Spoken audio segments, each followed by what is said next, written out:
use I'm going to be far-fetched here, but if Common Core came out with a curriculum standard that said the Arkansas state flag is green, would you be forced to have to teach that because that's part of the curriculum, that's that copyrighted material? No, so I mean, when you adopt the Common Core state standards, they become whatever standards you want them to be. Now, what you've agreed under the memorandum of understanding is you can change it. You can't add to. Now, if for some reason they had something outlandish like that, yes, you would have the authority to be able to change something that was erroneous. So we can change or modify Common Core to meet our needs however we want? I believe that's true, yes, sir. They become our standards. We adopted those standards.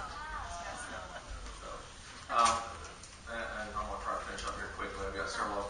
Do we look at we know the fiscal impact, and I think Senator Chesterfield had brought this up too, is as part of the implementation, we've got computerized testing. As you know, we've got issues across the state with broadband. The two questions I have is, what is the fiscal cost that we're looking at in order to continue the implementation of the Common Core as far as getting the technology? And are we going to have all of our schools ready? And if not, what is going to be the impact of the schools not being ready?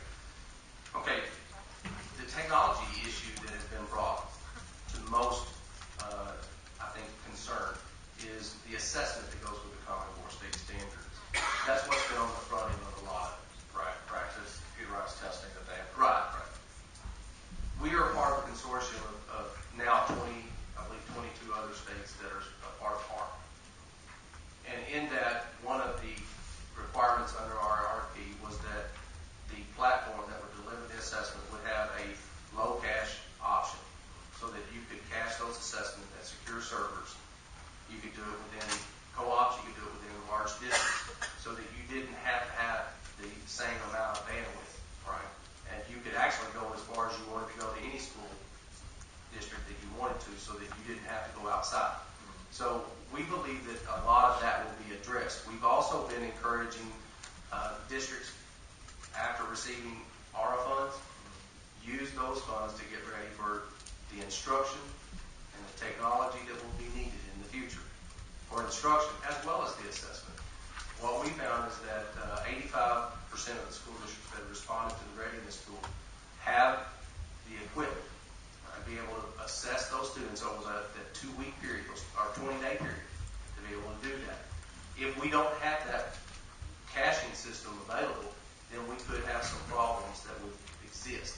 But we believe that the work that's going on now with the task force that the governor's put together and the work that we're doing to address this with this private-public partnership with broadband providers, we believe that the broadband accessibility can be addressed. We don't know, and we're studying today.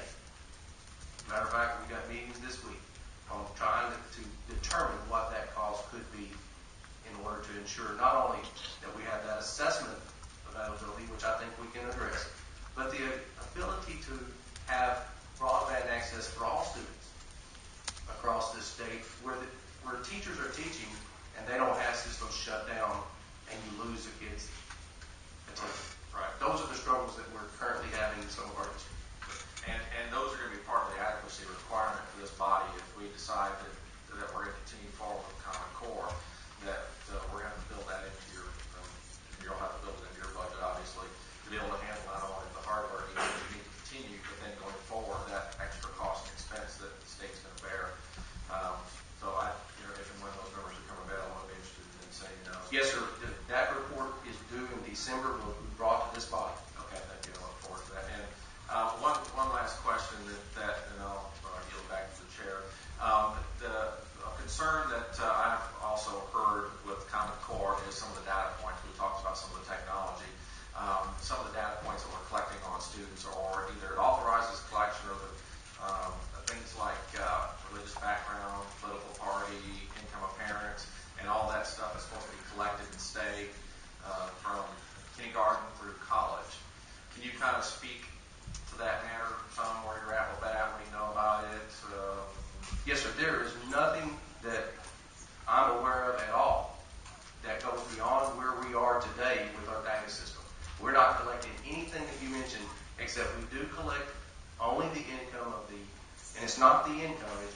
student actually is a student that receives free or reduced subsidies for lunch.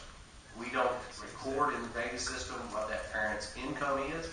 We only record what that student's category would be in receiving free or reduced. The other issues that you brought up have never, and as far as I know, as long as I'm commissioner, we will not collect. There's no reason to collect those. Okay, and then the data that is collected, who has access to it? Only those that are allowed under the FERPA, which is other educational entities within the K-12 system, the Department of Education, and this body.